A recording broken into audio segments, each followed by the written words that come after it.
Okay, so we're here with Fyyaa, or I'm just gonna call him Nathan because it's easier. Yeah. Gee, uh, really, Fire's not my real name. did you guys know? I guess I don't know if you got Nathan like publicly as your name available anyway. Not really. Anyway, I just posted his stuff on Twitter. If and his comics, which are fantastic. Please, everybody read Nocturne. Is Nocturne how you pronounce it?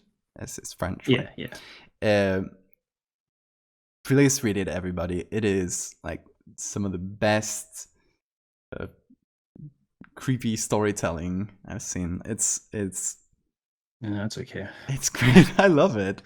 I've been catching up with it with all the because I know all the new stuff, but Yeah. it's very like it's been running for a long time, so I didn't know a lot of the old stuff, and I was getting art and stuff, and I was like, oh, I don't know this story, so I went up and I went down the list, caught up with a lot of them, and I really love the old ones too. It's you've been consistently I good hate the for art for it though.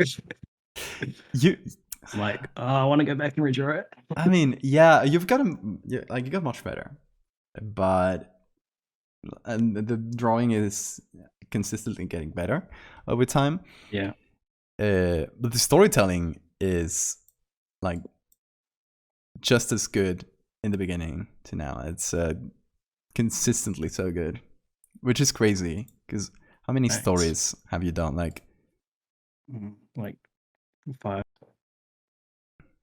Like you've got 90 episodes on Nocturne, but those most of those are parts in different ones.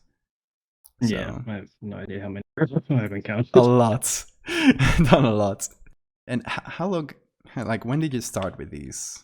When it started, which is like maybe like 3 or 4 years maybe. And I just started doing a bunch of short stories to get good, and then I just kept going and didn't stop. Yeah, It was just it was just practice, really. it always starts as practice. You used to do uh, like more rendered stuff before, right? It's been a while since you've done that. Yeah, yeah. Oh, yeah. I like started with illustration because when I got into digital art, it was like that's what everyone was doing. Illustration. You look at DeviantArt and it's like, ooh, fan art.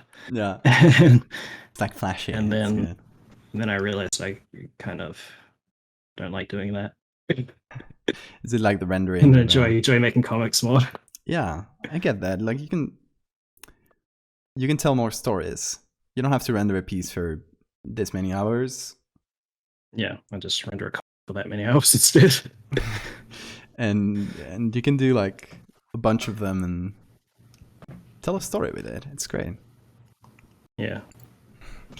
And I think we have especially with my fractal series. I think there's a lot of inspiration in your work, like among others. But I really love how you got what's the name of the spider story? Oh, Senate.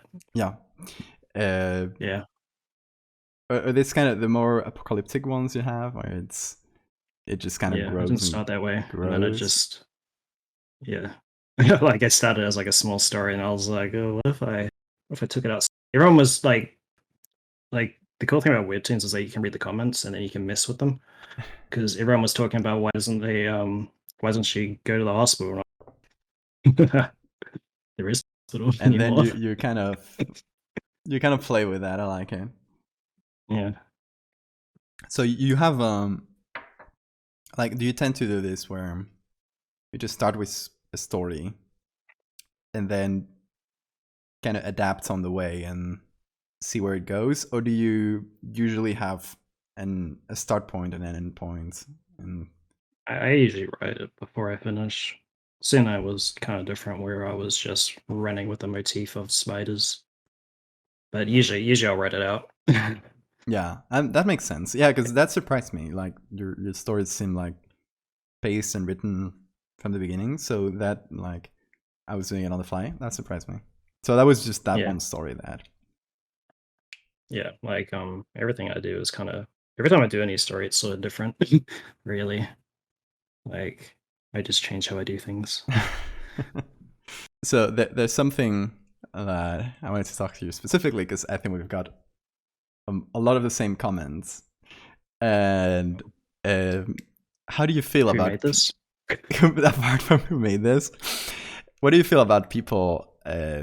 Like a lot of people saying, "Oh, this looks like Junji Ito," because obviously Junji Ito is what people will point to first. Is like the most the first parallel people will make, right?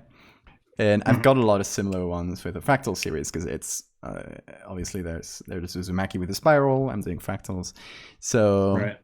How do you feel about that level of I think comparison? people should read more. But it's fine. I'm used to it. Like I'm honestly thinking that Uzumaki might be the only manga anyone's ever read because my last story, it was like Sailor Moon 90s anime style and said Junji Ito vibes. So I'm very confused. I saw the Sailor Moon vibes on that one.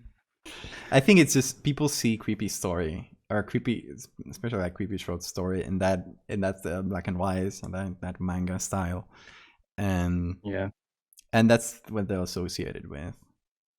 Oh, and Seven Gomel became popular again all of a sudden. I was like, yes, a new comparison, a little bit of variety. Something new for the comments. A little bit of variety in the comments, but no, it's fine. I don't mind. Tom asks, have you ever considered publishing or have published your horror comics?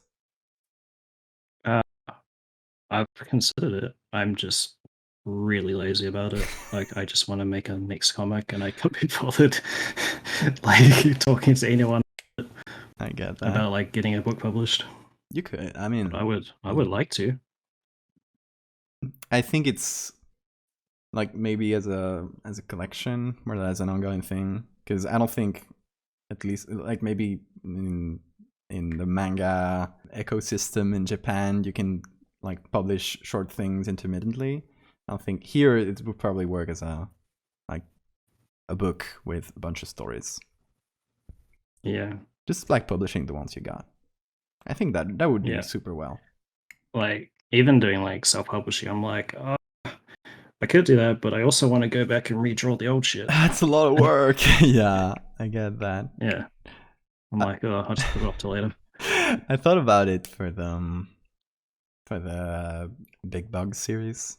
It's called Megalomorpha, but it's such a mouthful to say. Oh, yeah.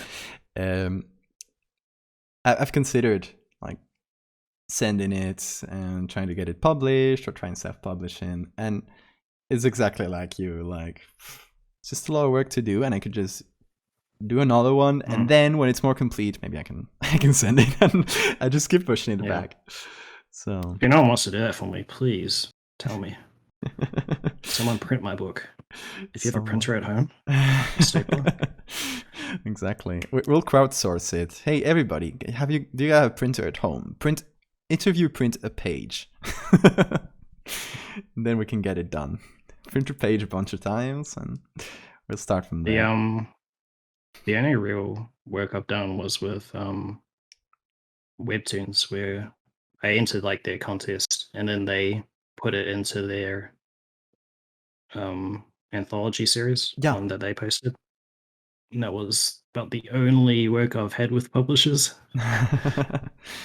Yeah, and it was like one thing in a larger book. It's like not entirely your thing. You're just participating, right? So it's not the same as like an anthology, like getting your own anthology, because or even I'd love to see a long form thing like the spiders, like just exploring a theme. I have some ideas. I've got like a whole list of stories. Same. One of those lists that every time you look at it, you're like, oh god, I wish I had more time. Yeah, it's always good. I tend to fall back on ideas. That's good. I think that helps stay off the creative block in a way. Just having a bunch of things that you want to do in the future. So if you ever feel like you don't have any creative juice left, you just dip into the idea folder and you'll find something. Yeah, I mean, I'm always writing new ones as I'm working on the current one. Like, I'm sick of the story being done already. You've spent too much thinking about it that you want to get to the next one, right? Yeah. I get that. It's a lot of drawing. Which is why I make a lot of them short. And that makes sense. And they work as short things. Like, yeah, they're always well suited for that. Because I think many of them, if you kept going after you concluded them, it would kind of be diminishing returns at some point, right? It's like you're exploring too much into this horror. It's better to leave it as a little concept that can float around people's heads. Like my one story about like Samuel. I don't know if you read it. Yeah, but like that's a very good one. Everyone really likes Samuel, reads it, and they're like, give us more. And I'm like, but the cool thing about Samuel is that he's a mystery. Exactly. I can't do anything anymore with him. That people, unless I make the it fact into that a people slice of life want comedy. Yeah. That would be good. The fact that people want more is, I guess, it shows it worked because it triggered that I guess morbid curiosity about wanting to know more about this monster, or this creature, this whatever mystery you're presenting. So the fact that people are like pressuring you to do more, it's I mean, I'm happy for it. Oh yeah. Sam Champodal has been in chat saying the word, just being very on brand, saying, "Can you draw some Bible stories?" Tell me your favorite Bible stories, and I'll consider it. Just the other day, we were exploring a very bad Bible manga, which was, oh god, it was like badly drawn. That sounds familiar. I feel like I've seen this. It's like different stories from the Old Testament and Jesus and stuff, but it's very funny. We were looking at the what was that? The Moses? No, the guy that put everyone in the big boat. That one. Noah. Thank you. And there were dinosaurs in the boat in the background. Ooh. It was like, you're sure taking some liberties there. Okay, what's the hardest thing for you to draw? What's the thing you struggle with the most? Everything. People. People? I'm like, I keep changing how I draw people. I never get good at one way of doing it. That's good. It keeps it fresh, you know? Yeah. It avoids like getting into like same face syndrome where artists will draw every character looking the same. You know, it just kind of changes the style. Same face within the story, but I mean, yeah, that's the point. And what out of all the stories you've done, like your house is on fire. You imagine, for this metaphor, they're all in your house instead of in the internet. You can only pick one before you run. Which one is your most treasured story, or the one you've attached to the most? The one I've made.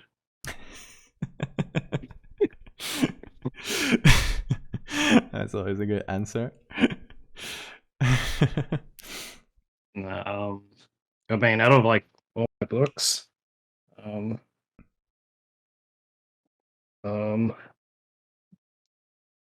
know. It's a lot of books. I'm panicking. There's too many. Yeah, I just die in my house. Yeah, he died trying to pick up books. He was found on a smoldering pile of book ashes. Like, got my whole Junji Ito collection, like Uzumaki, like everyone likes that. I like that.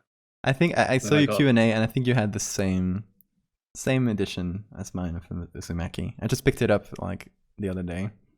You gotta to get back into reading it. Like the big one. Yeah. And then, I like a lot of Ennio Sano's stuff, like Pum Pum, but Goodnight Pum Pums are really wide. I need an armful to carry those out. Gotta train up. Yeah, I like my depressing stories. Oh, that's good. And you can see the inspiration. Yeah. There's, I guess there's two types of stories. I mean, there's not like all of them fit into these two categories, but two types of stories that I really like from you. One is the apocalyptic stories we've talked about, where it kind of goes crazier and crazier. Honestly. And it was the one with the artist that turns into a skeleton. I forget the names always. There isn't one you did. Target audience. Yeah, target audience. I forget the names too. I'm terrible at naming things, and I'm remembering people's and stories' names. I'm terrible at that. But there's this sort of apocalyptic thing where it just goes nuts. And then there's probably my favorite ones, which I guess you'll agree with, is the stories which feel, not in a bad way, but mundane, where the character will kind of go through it and leave like a little bit freaked out, or like the kind of experience that they'll tell their children years down the line, but it didn't leave them, didn't kill them, right? It just was an experience, and they kind of walk away from it. And that's I think that works really well. And you do that. That's just because I read like a lot of dramas, I think, that are like slice of life. It's not horror. It's just kind of upsetting dramas. And then also due to like everyone in my comments saying that this person's gonna die, and then I'm like, no, they don't have to. I don't kill half of my characters. Yeah, it's great when like two of the recent ones you did, which are like one-off, like very short ones. There's one where it just ends with there's dead bodies appearing on the path I take to walk from work, so I just took the bus. It just ends like that, and it's the kind of thing a real person would do, right? Confronted with the like absurdly horrifying, you just kind of, well, let's just take the other path and try not to think about it too hard. Yeah, it was just the quickest way to end the story. No, it's very good. I like it. It feels it feels like, you know, the kind of real paranormal stories you hear from a friend or a family member, where they tell you, oh, I saw a ghost, and it doesn't end with them dying. It ends with them getting freaked out, or was it even real, or I don't know. It ends in this just anticlimactic way, but in a good way. It's like, I don't know. And I think you really get that in your stories. It's cool. Yeah. I just don't like explaining things. I'm like, here's a creepy thing. Exactly. Deal with it. Here's a creepy thing. Or leaving the ending open. Yeah. It's like, you won't know what happened to this character. Because maybe what happens in your brain is better than whatever I thought. Yeah. Definitely. That's always fun. And that's something we don't see a lot in horror. Like, just this kind of slice of life, like you said. It's cool. I really like it. And then there's the ones that end in everyone dying, and that's always very cool too. I'm just, I'm feeling particularly mean that day. I'm gonna kill this guy. Yeah, just everyone goes, I'm sick of all you characters. It's cool. I think both things, and kind of stepping the line between these two is a very good way of doing an anthology, right? It gets old if every character dies or has a horrifying trauma. It doesn't have to be that way to be scary. Yeah, it's easy to write too because I just see shit in my real life. I'm like, let's just turn into a story. Like the one with the person walking home. I literally just walked down that path and I saw a retaining wall with like holes, and it's like, wouldn't it be cool if there's like a dead body in that? So that was, I guess, yeah, something I guess not a lot of people will realize is that a lot of your backgrounds are photographic, or like I do. Yeah. There's some photos, some compositing, and then you turn them into through filters, and I guess you paint over a little bit too, right? Yeah. Fill in all the missing lines.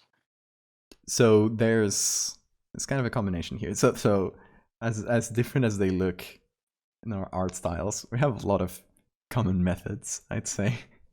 Deal with We all copy pictures and each other. stuff. Copy each other. Horror artists are cheats. You should know this. Yeah. I mean, you gotta cheat. Yeah, I had these I guess preconception or something that you kind of pick up from what you hear other artists saying when I was like a teenager, and I was trying to do traditional arts and digital art from like drawing, but I really like Photoshop, and it's what I had been doing for years.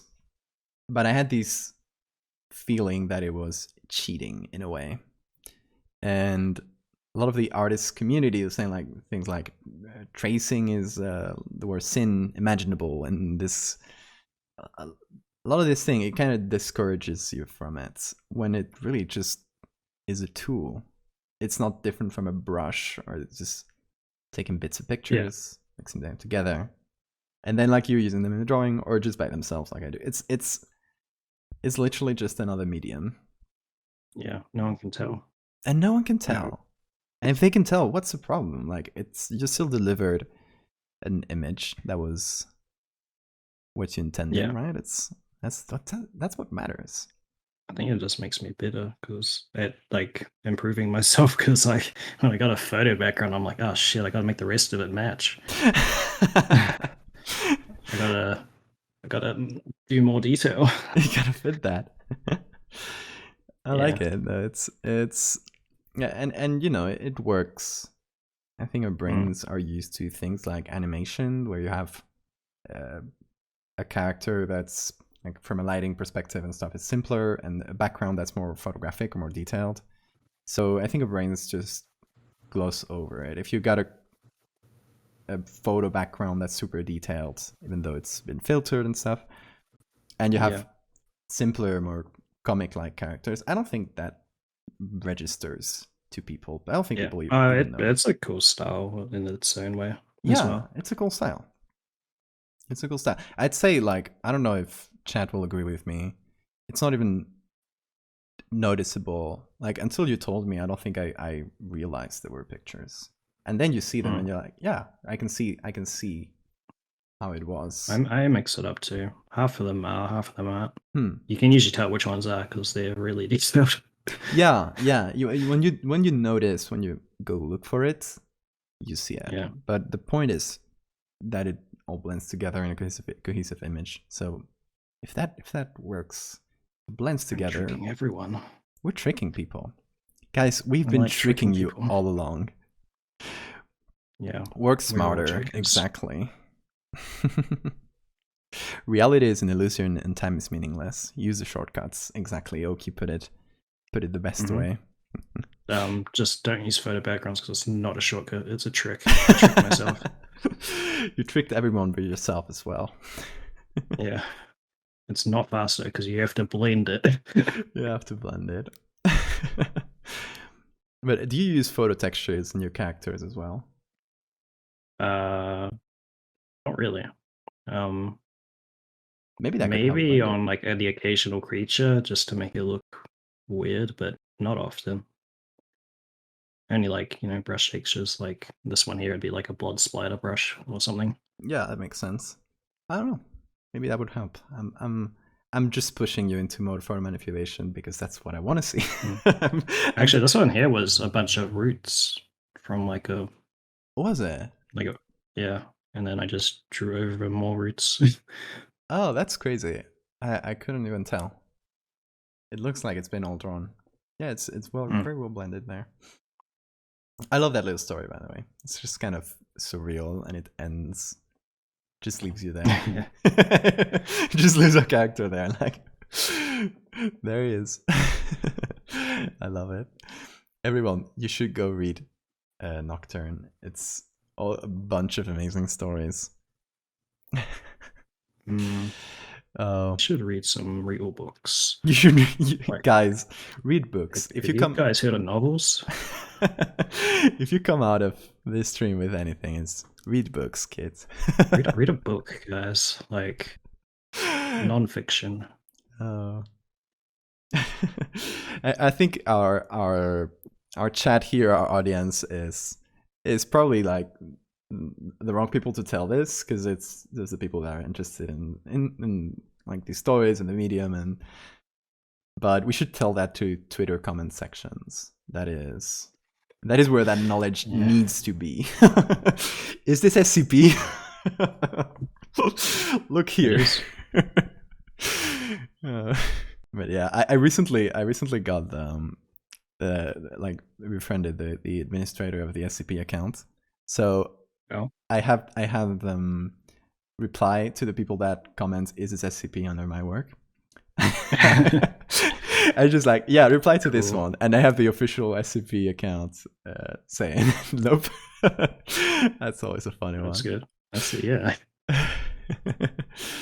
I'm gonna start exclusively posting ACP. I'm not gonna do comics anymore, guys. Yeah, SCP is it's the way to go. I'm gonna make honest people out of the Twitter comments.